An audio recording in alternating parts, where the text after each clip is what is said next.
ঈদ ব্যাপারটা আমার কাছে একটা বিশেষ কারণে ইয়া হইতো যে ঈদের দিন সকালবেলা ফ্রেশ পোলাও খাইতাম।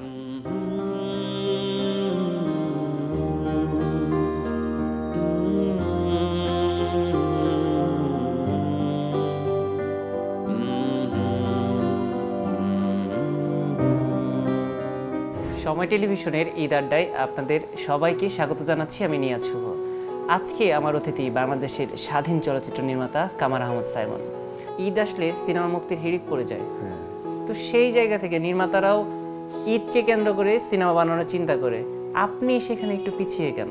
ঈদকে কেন্দ্র করে আসলে আমাদের এখানে এত ডামাডোল হয়, সত্যি কথা বলতে এত এত মানে এটা নিয়ে এত মানে কিছুটা কদর্য পর্যায়ে চলে যায়, অনেক সময় লিমিট ক্রস করে যায় পুরো ব্যাপারটা। সো ওইটা সবসময় আমি যে কোনো কিছুই যখন লিমিট ক্রস করে আমি সেখান থেকে একটু দূরে থাকতে ব্যক্তিগতভাবে খুব পছন্দ করি। আর দ্বিতীয়ত ব্যাপার হচ্ছে কি যে সারা বছরে একটা ইভেন্টকে ধরে যদি নির্মাতা বা ইন্ডাস্ট্রি কাজ করেন তাহলে আসলে ওই ইন্ডাস্ট্রি বা নির্মাতা আসলে কাজ করতে পারবেন না। আমাদের এখানে 21শে ফেব্রুয়ারি আছে, আমি যখন শুনতে পাচ্ছি ওইটা আমি 21শে রিলিজ দিয়েছিলাম, বা ধরেন পয়লা বৈশাখ আছে। আমাদের এখানে বিশাল ফেস্টিভ্যালের তো সারা বছরে অনেকগুলো ফেস্টিভ্যাল হয়। সো আমাদের এখানে সেই ফেস্টিভ্যালগুলো কেন্দ্র করে যদি বছরে অন্তত 4-5টা পয়েন্টে যদি এই ছবিগুলো রিলিজ হইতো তাহলে কিন্তু প্রত্যেকটা ছবি এর চেয়ে অনেক বেটার কাজ করতে পারতো আমার মনে হয়। এবং নির্মাতাদের ক্ষেত্রেও দেখা যায় যে ওই কালচারের কারণে তারা খুব চাপ বোধ করেন যে ঈদেই ছবিটা মুক্তি দিতে হবে, সেটা কোরবানি ঈদ বা রোজার ঈদ। আমার কেন জানি এই চাপ মানে কখনোই হয়নি। নগদের কাছে সব গ্রাহকই প্রিয়, তাই তো সারা দেশে ক্যাশ আউট চার্জ সবচেয়ে কম। তাহলে ভাই আমরা কি বলতে পারি এই যে আমাদের ঈদকে কেন্দ্র করে যে সিনেমা মুক্তি দেওয়ার হিড়িক, এটা আসলে আমাদের দেশীয় ইন্ডাস্ট্রিটাকে ধ্বংসের মুখে নিয়ে যাচ্ছে? ধ্বংস না হলেও ক্ষতি তো ডেফিনেটলি করতেছে। মানে অনেকগুলো জিনিস আসলে মিলে একটা ধ্বংস হয়। তার মধ্যে একটা গুরুত্বপূর্ণ জিনিস হচ্ছে এই যে একটা ইভেন্ট নির্ভর বা একটা তারকা নির্ভর বা একটা গান নির্ভর, এই যে এক নির্ভরতা বা একটা মিডিয়াম নির্ভর বা একটা ওটিটি নির্ভর, এই যখনই আপনার কোনো কিছু একটা দিকে যাবে, এক নির্ভর হয়ে যাবে, তখনই সেটা আমাদের গণতান্ত্রিক প্র্যাকটিসগুলো ধ্বংস হবে। তখন ওখানে মনোপলি, তখন ওখানে এক্সপ্লয়টেশন, তখন ওখানে কিছু মানে শ্যাভি প্র্যাকটিস হবে, সেটা ডেফিনেটলি ইন্ডাস্ট্রিকে ক্ষতি করবে। সো এটা কিন্তু খুব সহজেই সলভ করা যাইতো যে যেই ছবিগুলো অনেক বেশি বড় বাজেটের ছবি, তারা বাজেটের কারণে কিন্তু তারা চাপবোধ করেন যে আমার বড় বাজেটের ছবি, তাহলে আমাকে বড় ইভেন্টে এটা রিলিজ দিতে হবে। তারা রোজার ঈদ বা কোরবানি ঈদে একদম প্রাইম টাইমটা টার্গেট করেন। কিন্তু যেইগুলো ধরেন যে ওই স্কেলে বড় বাজেটের ছবি না, বা তারা হয়তো ওই স্কেলে বড় স্টার নির্ভর ছবি না, তারা খুব ইজিলি কিন্তু এর চেয়ে অনেক ভালো রিলিজ দিতে পারতেন আমার মানে বৈশাখে বা 21শে ফেব্রুয়ারিতে বা 16ই ডিসেম্বরে বা 26শে মার্চে। এইগুলোকে আমরা ইভেন্ট করলে কিন্তু আসলে এগুলো অনেক বেশি এখন যা করছে একটা ঈদে মুক্তি পেয়ে তার চেয়ে অনেক বেটার করতে বলে আমার মনে হয়। নগদের কাছে সব গ্রাহকই প্রিয়, তাই তো সারা দেশে ক্যাশ আউট চার্জ সবচেয়ে কম। হ্যাঁ, এখন তো আসলে যারাই নির্মাতা হয়ে আসছেন বা অভিনেতা অভিনেত্রী হিসেবে যারা আসছেন, তারা আসলে চাচ্ছেন যে খুব সহজে কীভাবে জনপ্রিয়তা পেয়ে যাওয়া যায় বা খুব তাড়াতাড়ি স্টার হওয়ার যে রাস্তা, সেটা খোঁজার জন্য কিন্তু অনেকে মিডিয়াতে কাজ শুরু করছেন, মিডিয়াতে তারা কাজ করছেন। তো আপনি আপনার দীর্ঘ ক্যারিয়ার, আপনি দেশের জন্য এত সম্মাননা নিয়ে এসেছেন, আপনি নানা দিক থেকে আসলে সম্মানিত হয়েছেন। সেই জায়গা থেকে কখনো আপনার স্টার হতে ইচ্ছে করেনি, একটু স্টার কাস্ট নিয়ে কাজ করি বা আমি একজন স্টার নির্মাতা হয়ে যাই? না, এই আমার নিজের স্টার নির্মাতা হওয়ার ব্যাপারটা আসলে আমার মাথায় ঢুকে না। নির্মাতা তার স্টার হওয়ার কিছু নেই। আমার যেটা মনে হয় যে মানে প্রত্যেকটা শিল্পী যারা ওই যে আপনি বললেন যে হঠাৎ ভাইরাল হওয়ার জন্য বা অস্থিরতা করেন, তারা আসলে কোনো একভাবে এখন ওই যে নতুন একটা ফর্মেট চলছে না ক্রিকেটে, যে 6 এ সাইড, মানে 6 ওভারের খেলা, 6 জন করে থাকে, মানে খেলাটা ওই রকমভাবে ভাবছেন। মানে খেলাটা কিন্তু আসলে টেস্টে, মানে আপনি টেস্টে যদি ভালো খেলতে না পারেন আসলে কিন্তু আপনি 6 এ সাইড ভালো খেলতে পারবেন না, 20ও ভালো খেলতে পারবেন না। আপনি দেখেন আমাদের এখানে অনেক ভালো ক্রিকেটার কিন্তু অনেক পটেনশিয়াল নিয়ে এসে হারায় যায়, কিন্তু যারা টিকে যায়, যে 2-1জন টিকে যায়, তাদেরকে দেখবেন তারা আসলে টেস্টেও খুব ভালো প্লেয়ার।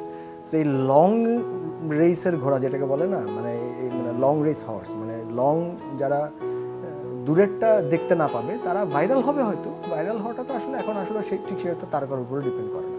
আপনি একটা জায়গায় ভুল সময় ভুল কথা বলে ফেললে আপনি যাই হন না কেন ভাইরাল হয়ে যেতে পারেন, ঠিক আছে? মানে সো ওইটা আসলে ওই ক্যারিয়ার বা ওই শিল্পীকে কোনোভাবে হেল্প করে বলে আমার মনে হয় না, ক্ষতি করেই না।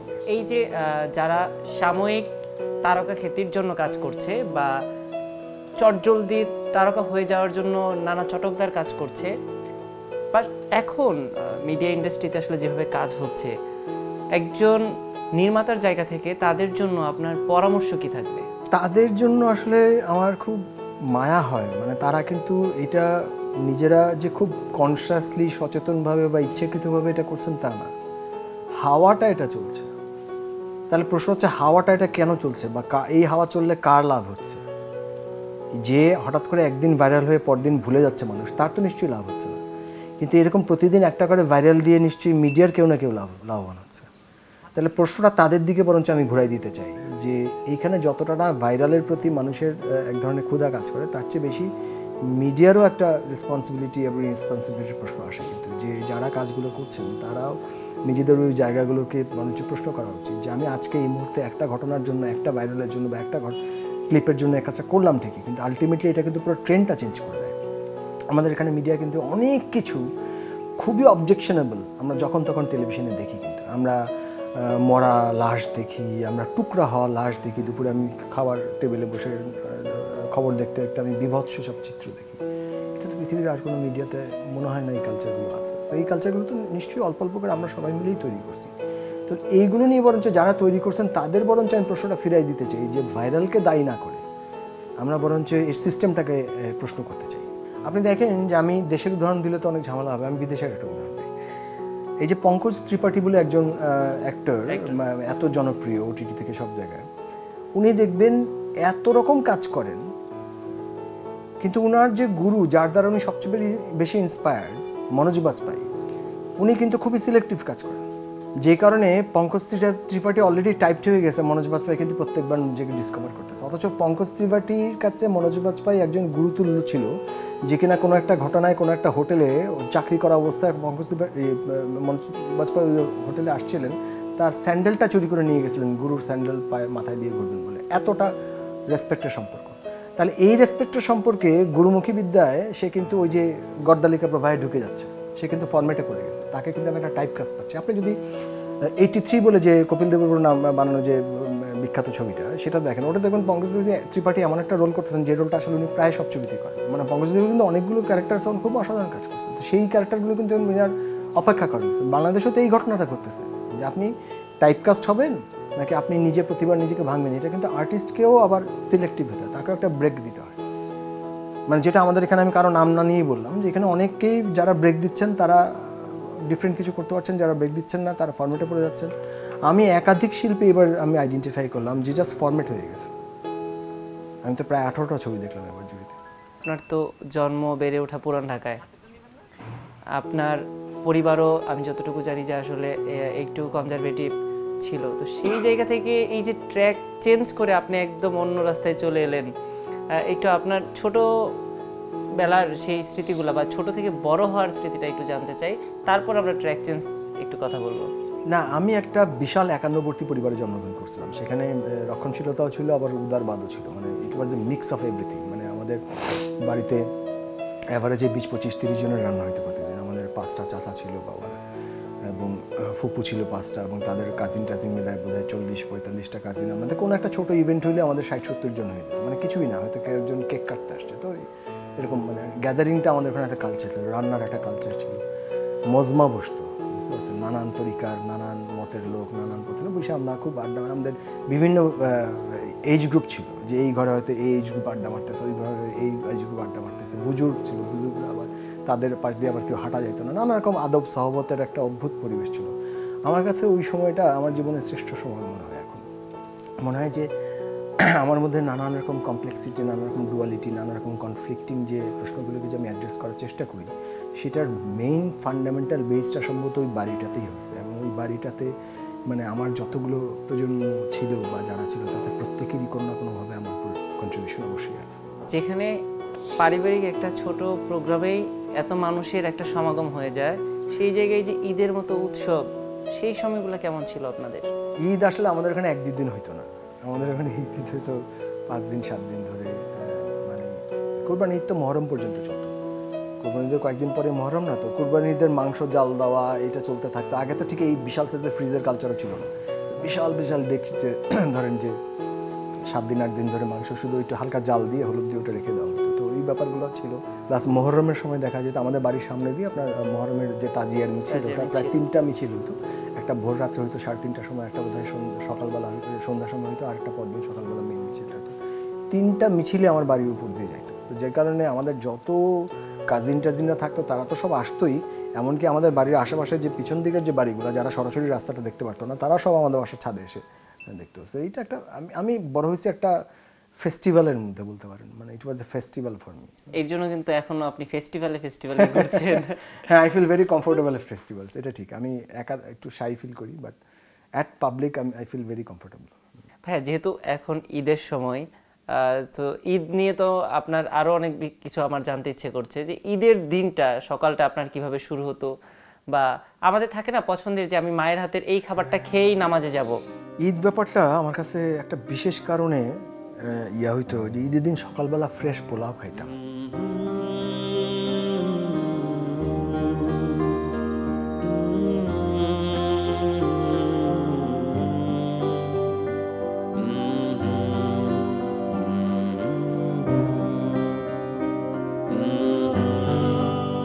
ঈদটা আমার কাছে একটা বিশেষ কারণে খুব গুরুত্বপূর্ণ মানে স্মৃতি, যে আমরা ঈদের দিন কখনো কোনো প্রকার মানে রুটি পরাটা সকালবেলা ভাজি এগুলো খাইতাম না। ঈদের দিন ফ্রেশ পোলাও রান্না হবে সকালবেলা, ফ্রেশ মুরগি রান্না হবে, ফ্রেশ গরু রান্না হবে এবং ফ্রেশ সেমাই রান্না হবে এবং দই বড়া রান্না হবে, যেটা এখন আমি আর কন্টিনিউ করতে পারি না। সেই বাড়ি, সেই মা, সেই বাবা, সেই অতীত সেগুলো তো পার হয়ে গেছে, সেগুলো কোথায় হারিয়ে গেছে। এখন আমি চেষ্টা করি আমার ছেলের জন্য ভোর রাত্রে হয়ে উঠলেও ফ্রেশ পোলাওটা রান্না করি বা একটু মাংসটা রান্না করি। ঈদের দিনে সকালবেলা ওই যে ফ্রেশ সকাল 7টা-8টার সময় বসে ফ্রেশ পোলাও খাওয়া এবং টাটকা চুলা থেকে নামানো পোলাও খাওয়া, চুলা থেকে নামানো মাংস খাওয়া, এইটা হচ্ছে আমার কাছে খুব পার্সোনাল ঈদ। এবং সেমাই, এটা আমি আজকেও করি, এখনো করি, এই ঈদেও করছি। ঈদ মানেই কিন্তু বড়দের কাছে আমাদের আবদার একটাই সালামি। একটা সময় আপনি সালামি পেতেন, এখন আপনাকে নিশ্চয়ই সালামি দিতে হয়। না, কেন জানি আমাকে কেউ সালামি দেয়ও না, খুব একটা চায়টাও না, হয়তো সারার জন্য চায় না, মানে জানে মানে আমার সাথে কেন জানি মানে সারার কাছ থেকে এই পুরো ব্যাপারটা, পুরো সালামের ব্যাপারটা সারাই হ্যান্ডেল করে। সো এটা আমার কাছে এখন পর্যন্ত আসে নাই, যে কোনো কারণেই হোক, মানে ওই কালচারটা সালামি চাওয়া বা সালামি পাওয়া, আমি জানি না, অনেকে আমাকে দূর থেকে খুব ভারিক্কি ভাবেন হয়তো। এটা কিন্তু মানে আপনার সঙ্গে কথা বললে আমরা যেভাবে আপনাকে পাই, দূর থেকে দেখে কিন্তু আপনাকে আসলে সেটা মনে হয় না। তো এই যে আপনি নিজের মধ্যেই দুই রকম একটা ভাবমূর্তি মানুষের মধ্যে ছড়িয়ে দিয়েছেন, সেইটার পেছনে কি কোনো উদ্দেশ্য ছিল?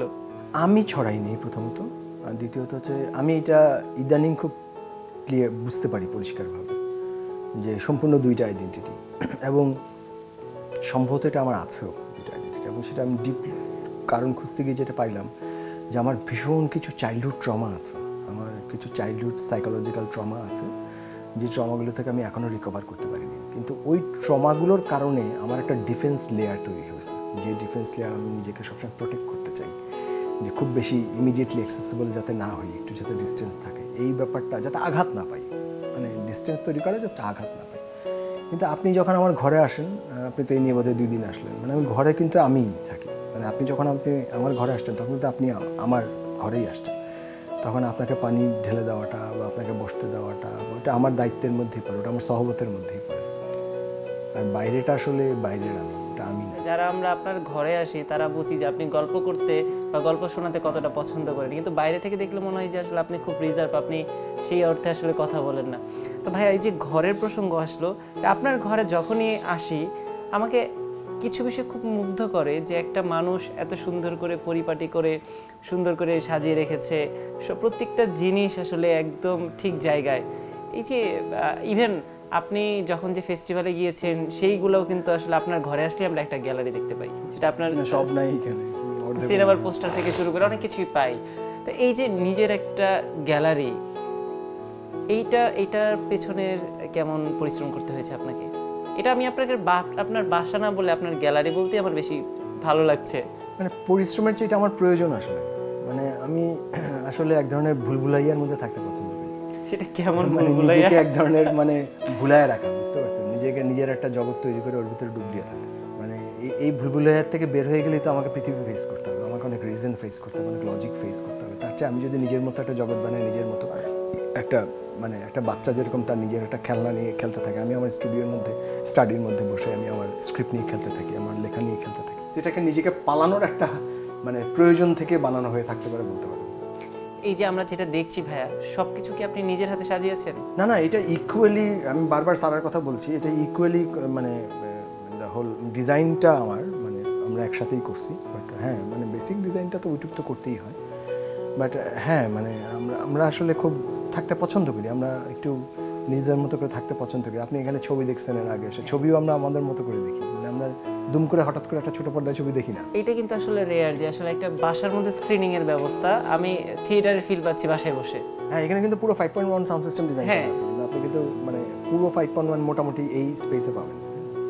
আমি যদি জানতে চাই যে বাসার প্রত্যেকটা কর্নার তো আপনার পছন্দের, স্পেসিফিক কোন জায়গাটা আপনার সবচেয়ে বেশি প্রিয়, বা আপনার যখন খুব ভালো লাগে সেখানে যান, বা খুব মন খারাপ থাকলে আপনি সেখানে টাইম স্পেন্ড করেন? আমার স্টাডি, আমি যখন স্টাডিতে যাই ভোর রাত্রে উঠে দরজা বন্ধ করে চেষ্টা করি যদি ডিসিপ্লিন ঠিক থাকে 4টার দিকে উঠে পড়তে, তো 4টা থেকে ওই স্টাডিতে বসে চা বানায় খেয়ে বসে, মানে পৃথিবীর যখন সবাই ঘুমাচ্ছে তখন আমি চুপচাপ বসে অন্তত 2-3 ঘন্টা ওখানে নিজের মতো করে থাকি। মন খারাপ হলেও ওখানে চলে যাই, মন ভালো হলেও ওখানে চলে যাই।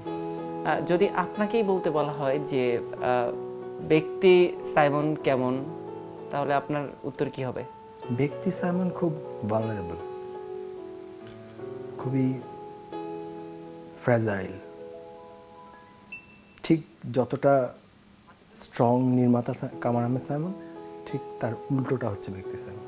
সাইমন ভাই, অসংখ্য ধন্যবাদ। আসলে আজকের এই আড্ডাটা না দিলে এই সাইমনকে আমরা যে জানতাম না, বা এই সাইমন ভাইয়ের ভেতরে যে আসলে এত প্রাণবন্ত আড্ডার একটা মানুষ আছে সেটা আসলে আমি জানতে পারতাম না। তো আপনাকে অসংখ্য ধন্যবাদ। আর যেহেতু ঈদের সময়, আপনি অবশ্যই আপনার দর্শকদের উদ্দেশ্যে কিছু বলবেন, এবং কি দর্শকদেরকে ঈদের শুভেচ্ছা জানাবেন। সবাইকে ঈদের আনন্দ জানিয়ে একটা কথা বলতে চাই যে ঈদ কিন্তু আসলে আত্মনির্ভর হয় না। হ্যাঁ, ঈদ কিন্তু সবাইকে নিয়ে হয়। তো আপনি নিজেকে নিয়ে যতটুকু না সময় কাটাবেন, আপনার চারপাশে আপনার বন্ধু বান্ধব, পরিবার এবং আপনার প্রতিবেশী সবাইকে নিয়ে যতটা আনন্দ বোধ করবেন, ততটা ঈদ আপনার জন্য আনন্দময় হবে।